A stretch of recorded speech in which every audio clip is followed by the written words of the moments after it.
Good evening, everybody, and welcome to Winchester Football Weekly. This week, I think, is going to be one of our best shows that we've had so far.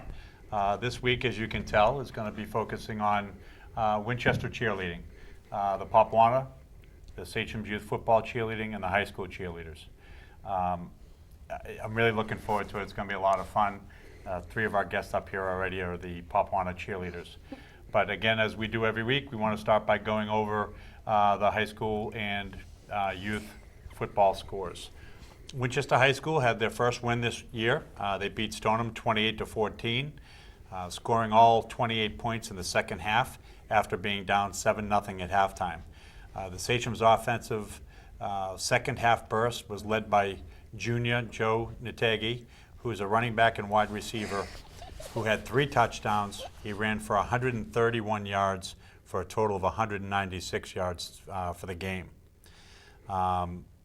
It's great for them to get their first win. And the good thing is everybody in the league, they only have one win. So technically they're tied for first place. Sachem's FC black team, they traveled to River School in Weston and earned a hard-fought 14-14 tie. The Sachem's Youth Football black team is 1-1-1 on the season.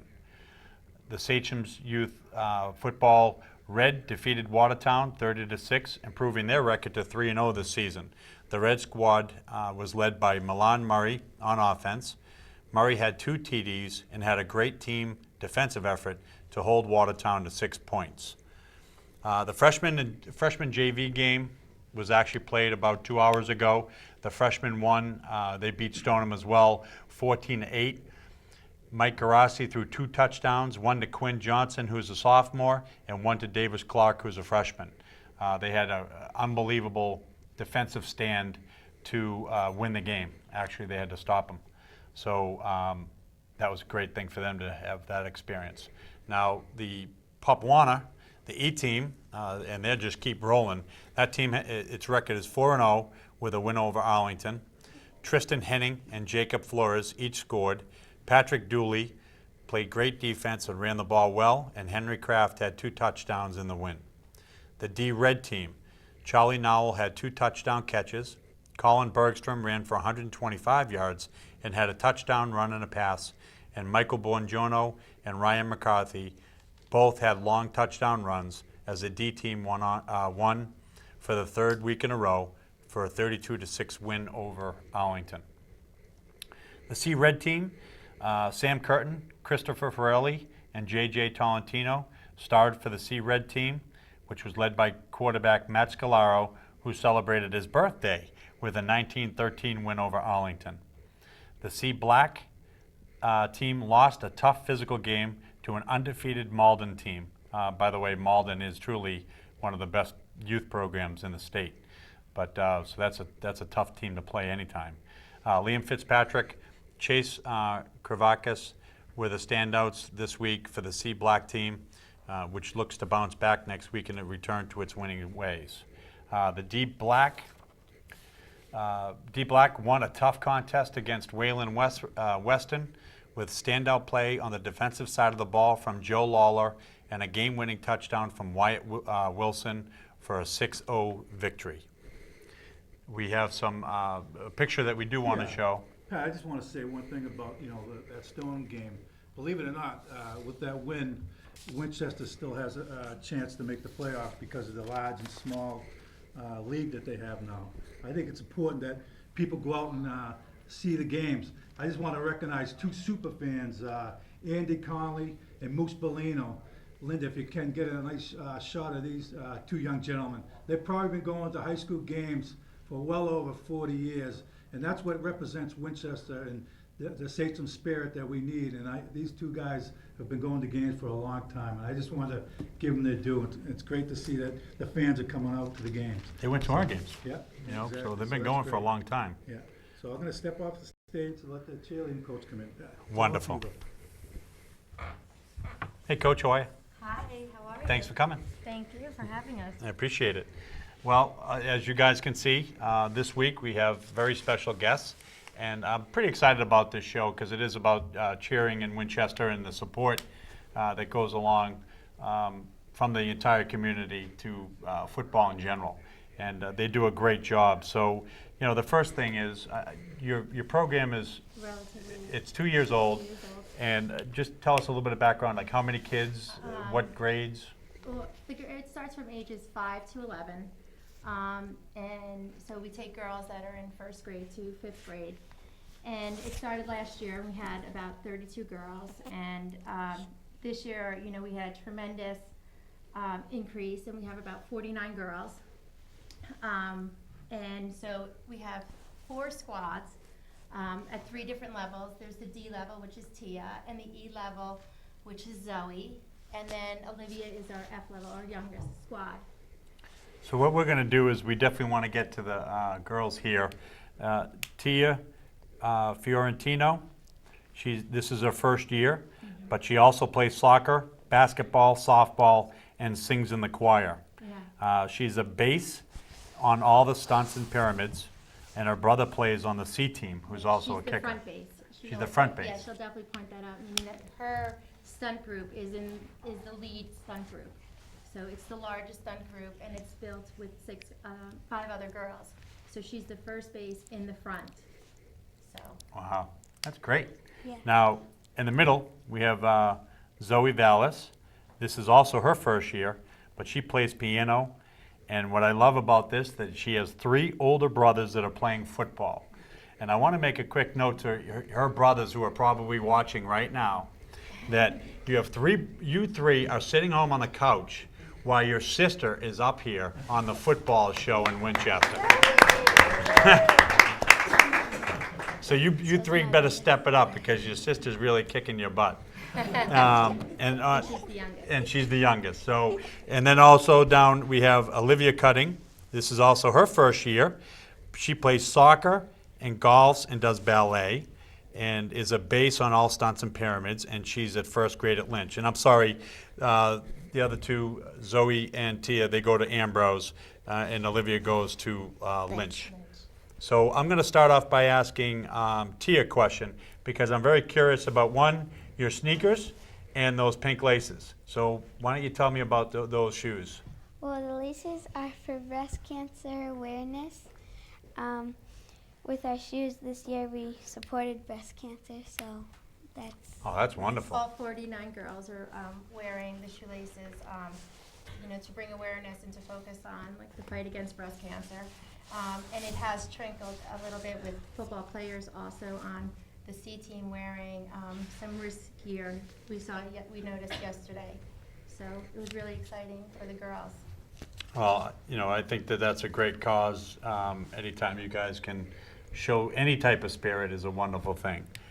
Zoe, what do you like best about being on the cheering squad?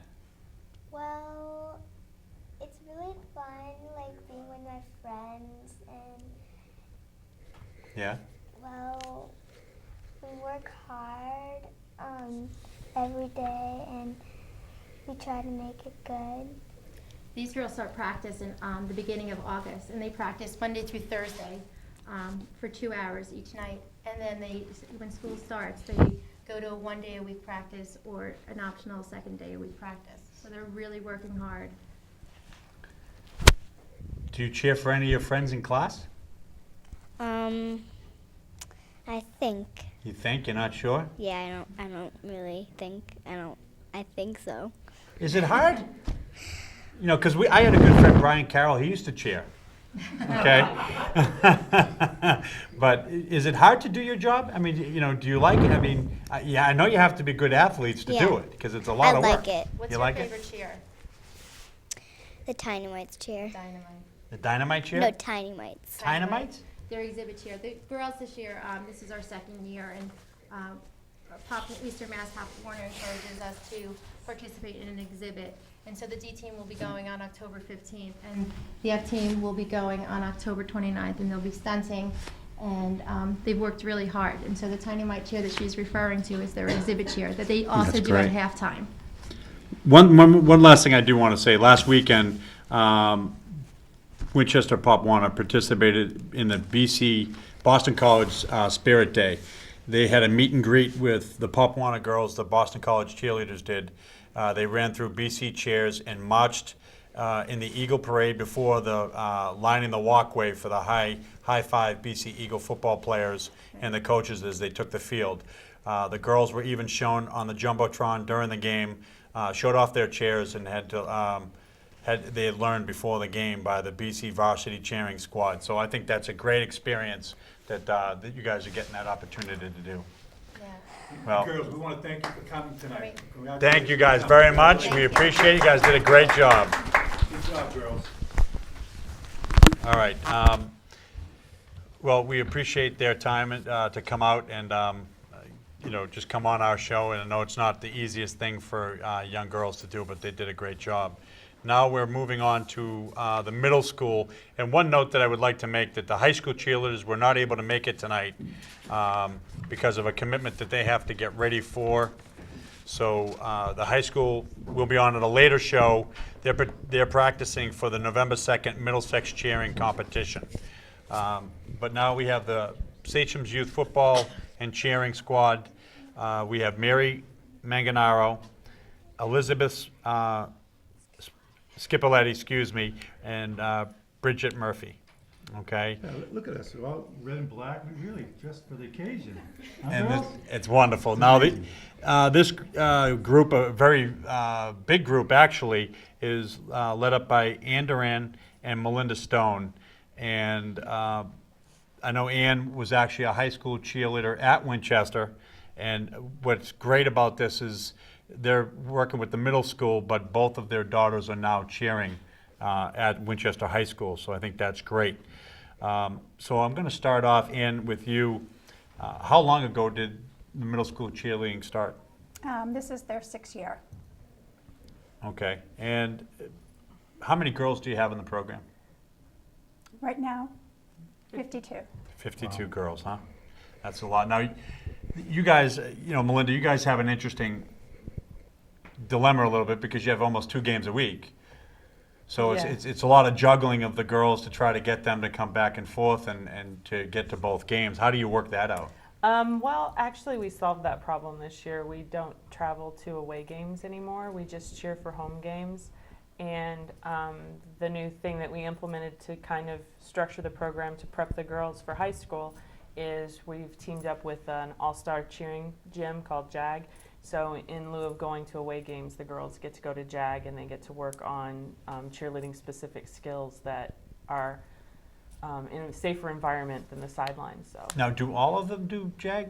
no, but we have about 40 girls that are going, so a large proportion of those girls do attend the JAG session. So Okay. I would like to ask the girls some questions, if that's okay. Mary is Paul Manganaro's niece, so I feel bad for you there, Mary. Yeah. I'm sorry that you have to endure that, but Deal with him on the holidays must be something else. we all have our crosses to bear. But I'd like to ask you, what do you like about, working, with all your friends, and what's that like? Well, it's my 3rd year cheering, so the 8th graders, we know what we're doing. It's fun to teach the other girls what to do, and we just have fun. We're all together, and we love what we do. That's great.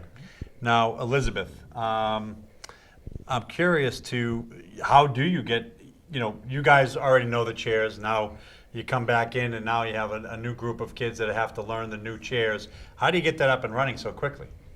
Well, we have practice and, we don't waste any of our time.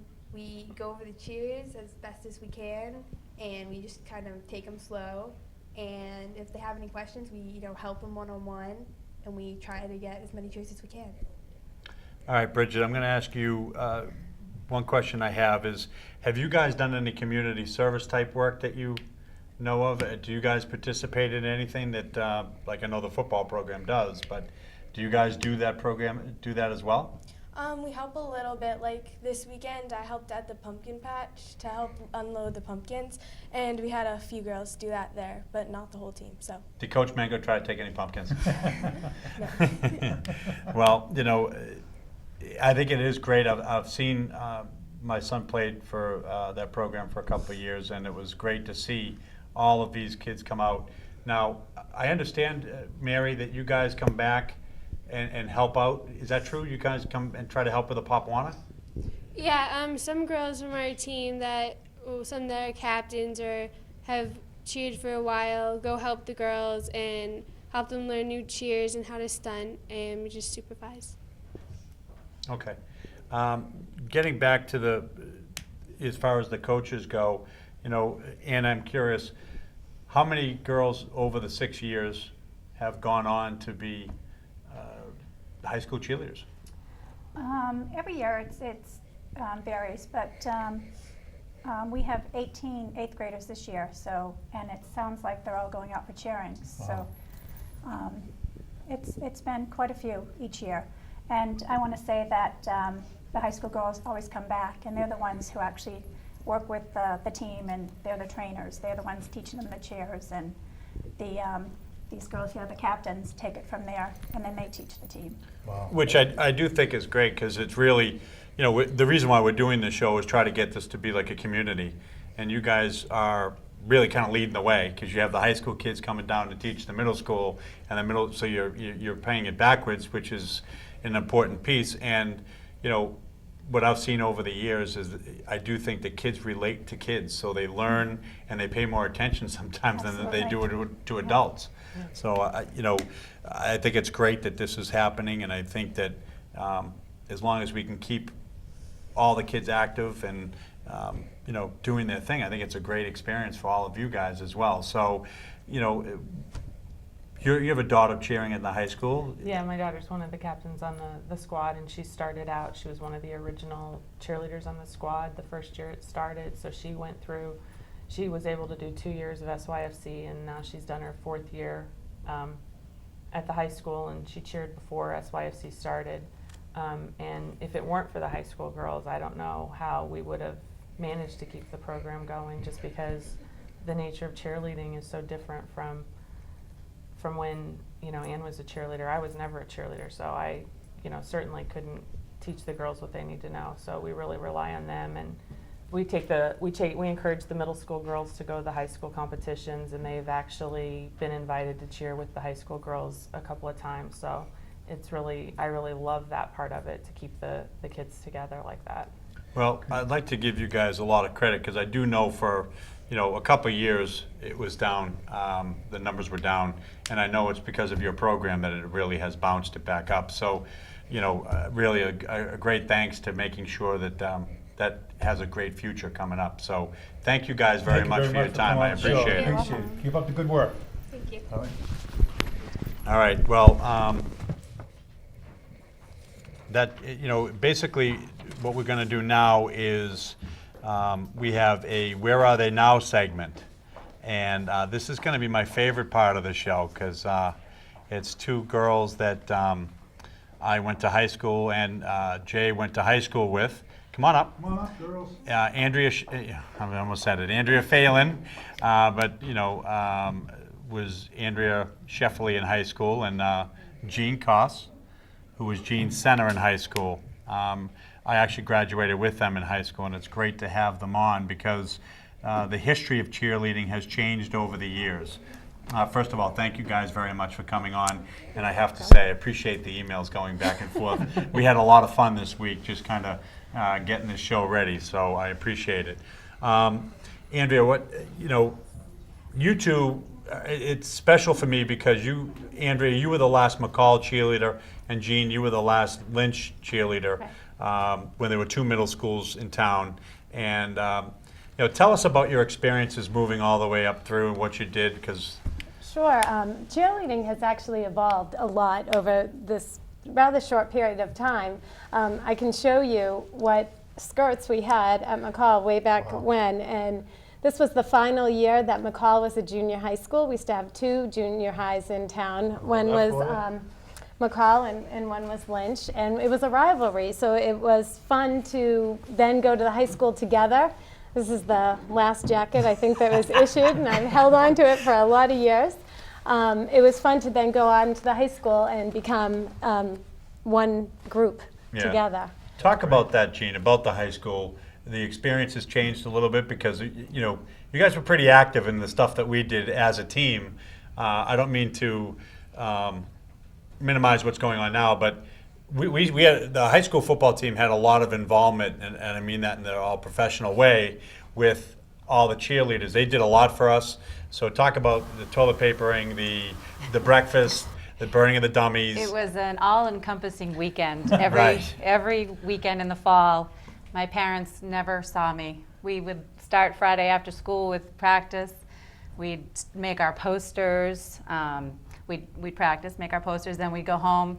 We'd go out. We'd go to a dinner with football players. And then we would break off. You would go watch your movies, and we'd go make more posters, and then we would decorate houses, toilet paper Friday night. We'd get up at the crack of dawn Saturday and go to breakfast with the football team. That was some of the funnest times right there. Those breakfasts were great because it was just us. It was just us kids really, getting to breakfast before a game. It was kind of cool. And then we had to do our pregame practice and more posters, more decorations. Where'd you get all the toilet paper from? Purity. Purity at the time. Now it's Stop and Shop. Yeah, they used to see us coming. Then after the game, we'd go home, shower, and then we'd go to a post-game party somewhere. Yeah. But it was really, even on Sundays, and I don't know if you remember going to the McDonald's house to watch football games on Sunday. Oh yeah, no, we Some of us. we had some great experiences. Now, we did have an incident because we used to burn dummies, which I know we obviously couldn't do now. But there was an incident with a dummy. Yeah. So why don't we, Andrea? Why don't you take that? Do you want me? Oh, gee, go ahead. Considering we're both married to firefighters, probably not the best situation to There's some irony here. Why? But maybe that was the irony or the foreshadowing that was coming. They weren't on then.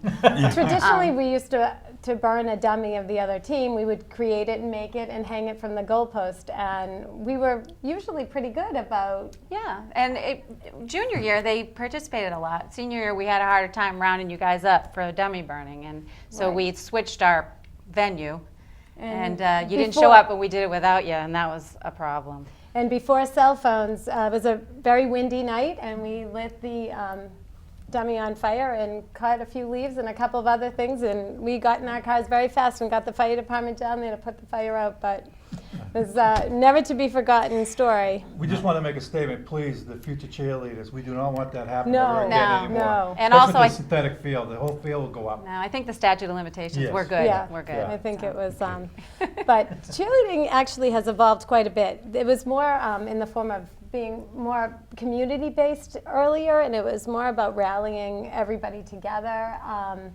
We used to traditionally have dinners with Woburn. Before Thanksgiving, the Woburn cheerleaders would host the Winchester cheerleaders for dinner and vice versa. So there was a lot of participation. And the year that we graduated, we had 120 students that the cheerleaders were part of the band. And we went to Washington, D.C., so it was, Right. I remember that. was That a was huge- and it's pretty good because you guys were, like I said, it was a very important part of the entire. There was more of a pep rally feel than probably there is now because of what we were able to do compared to now. The kids really, burning stuff doesn't really go over big. No. But I'd like to talk a little bit now, Andrea. I know you're a school teacher in town. Mm-hmm. They both said that they're married to, appropriately, both married firemen, which makes all the sense in the world after they almost caught a school on fire. But go ahead, tell us, what school do you teach in? I teach second grade at the Morocco School, and sometimes I feel like my cheerleading experiences were definitely an asset because it helped me to be able to speak in front of people, to not be intimidated. It's great for presentation skills. And the girls today are so talented with their dancing abilities and their gymnastics, and so it's all encompassing now, much more than it was. I don't know if you have an old picture of our uniforms, but traditionally in Winchester we wore kilts with red vests and white blouses. There they are right there. And we had black velvet jackets, and we wore saddle shoes, so we didn't move a whole lot. But the boys would buy us corsages before every game, and it really had a community feel to it. It really did. Well, obviously, guys, I thank you very much for coming. I really do appreciate you're your time. And we'll be talking soon. Yes. Okay, no more Well, emails. one more thing, I would like to say that both of their kids, well, not, they have more than one kid, but both of them each had kids that have played football in the youth and in high school potentially, but they've also participated in youth football, which is also great. So, Well, thank you very much. thank you very much. Now we're moving on to the athletes of the week. I'm very pleased that we have Joe Nategi, who is the high school athlete of the week, who I read you his numbers. Hey, Joe, congratulations on a wonderful game last night. Sachem's youth football is Jack Ryan. As I mentioned real quickly, Joe plays running back and is a receiver, and I gave you his numbers earlier that he had, I think, 196 total yards last Friday. But Jack Ryan is this week's Sachem's Youth Football Athlete of the Week. He's a running back and a free safety. He's one of the team's hardest hitting defensive players and has a strong work ethic. Jacob Flores is our Pop Warner Athlete of the Week. Jacob does it all for a 4-0 team. From halfback position, has 9 touchdowns, 2 extra points over the 4 games that he's played. He's a great defensive player. He kicks off and returns kicks. This week, you were a little bit laid up with some strep throat, but you rallied and you contributed for a long TD run and had several carries to win for the win over in Arlington. So I think it's great to have all 3 of you. Joe, real quick, I just want to say congratulations. You had a heck of a game. That must have felt real good to get your first win. Yeah. We were, Jay and I were discussing the fact that the reality is your entire, league only has the 1 win. So you guys are still in this thing. Still potential to be in the playoffs. You keep winning. No pressure though. No pressure. No pressure. What do you play both? You play running back. You play wide receiver. What would you rather do? Maybe running back. Oh, of course, absolutely. Hey, Jack, I want to ask you a question. Why don't you talk about your Pop Warner experience? Because he had probably one of the best experiences that a kid could have. So why don't you tell us about what happened there? When I played Pop Warner at Woburn, my team had the experience to play in the playoffs. We actually made it to the New England Finals before losing to the Boston Raiders. If we won that game, we would have went to Disney World, playing the Pop Warner Super Bowl final thing. Yeah, that was, I think you guys had to win 4 playoff games in a row, and you lost in the 5th game. It was a great experience because you guys were up 6-0 with the 4th quarter, and the ball started getting a little slippery, bounced the other way, but you guys played admirably, and it was the best experience I've seen kids have. So I think it's wonderful. Now, Jacob, how many years have you played football? 2. 2? Yeah, and what positions do you play? Running back and quarterback. Yeah? And corner. You play cornerback too? Yeah. Yeah? You're a busy guy. Yeah, from your stats here, it looks like Coach Kraft, who's your coach, relies a little bit too much on you. But he wants to win. I know him very well. He's a great coach, isn't he? Yeah. Yeah, he is. Now, what do you prefer to play, offense or defense? Offense. Offense? Yeah? What's your favorite play? Do they pitch the ball outside, or are you do you like to play quarterback, or I like playing running back better. you like running back, huh? Good for you. Joe, how are you guys preparing? You have a few weeks of games that I know they're going to be competitive games, that you guys have a chance to really make a dent in the Middlesex League. So what's your coach saying? Just execute, just knowing the fundamentals. Do you feel like you guys get better each week as? Yeah, we're progressing. That's great. That's what we need to happen. Which is a wonderful thing. Jack, what position do you like to play best? Well, I play running back and free safety.